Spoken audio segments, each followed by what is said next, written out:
back, everybody, to Bay Sunday. Our next guest is here to talk about her first novel, a fast-paced story that really grabs you from page one, a suspenseful piece of work about a radio talk show host who learns that happiness, well, it comes at a price. Please welcome author of Precipice, that's Christina Westover, a San Francisco gal. She grew up in San Jose, and we want to thank you for being here. Thank you so much for having me. We were chit-chatting here during the break. Talk about Virgil Daly. Now, this is the central character in your book, and this guy is completely tormented. Where did you develop this guy? Give us a sense of the plot a little bit as well. Well, this was my first novel that I've ever had published, but it was also the first novel I've ever written with a man as a main character. I was raised by my father, and I have brothers, so this book is sort of a tribute to how I feel about men. And I really wanted to show that men are as emotional as women, but they just don't always show it. And so I wanted to write a character who was sensitive and emotional and compassionate, but still very masculine.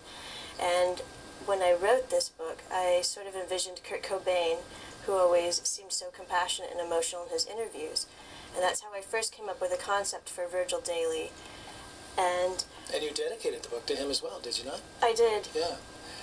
So Virgil is this tormented guy. He's a radio talk show host. He's also an artist. And he's got somebody that wants to say goodbye to, wants to kill him. Give us a feel for the plot a little bit. Okay. This book is basically about family dynamics. It's about how we view our parents as one way when we're children, and then as adults sometimes we're absolutely shocked because it's not what we always believed it to be. It's about someone who is the result of an affair that his parents once had. And because of that, he has these two older siblings who feel robbed of their childhood. They feel like this one sibling has had like the most perfect childhood. He's sort of the golden child, and theirs was taken from them. And so it's written from his perspective, and it's about how his older brother has just so much anger and so much jealousy towards him, and how sibling rivalry leads to murder. Now, where did you get your inspiration for the book? Is some of this true to form in your life or someone else's, or what? I think everyone has known someone who's had an affair, and maybe we've known people who were born through an affair, and so I just started thinking about it through different angles, and just that I'd never read a book about someone, from someone's perspective, who is the result of an affair. Yeah. And how long did it take to write? This book took a year and a half to write. And talk about that. Do you have this grand idea from start to finish in the middle, or do you just kind of start like a soap opera and go, well, we're going to send Virgil down this road now. We're going to send him down this road. That's the interesting part about art in general, I would think, that you start out with a concept and you start writing it, and the more you get into the character, you almost take on the character, and it becomes sort of like acting. And after a while, you are writing things that you never thought you would write, and the characters are saying things you never thought they would say, and they have this life of their own, and they come alive to you. I mean, you must feel like you know Virgil pretty well by now, I would imagine, right? I do. And it was fun pretending to be a man while writing this book. It's something I've never even thought about. I actually interviewed 20 men before I wrote this book. I wanted to see how they reacted in different situations, and I thought it would help to get into character. And let's talk about the audience for the book. Your two daughters, you said, have read the book, and you got a big thumbs up from them? Yes. And who is the target audience, do you think, for your first book? Well, this is considered a mainstream book, literary fiction.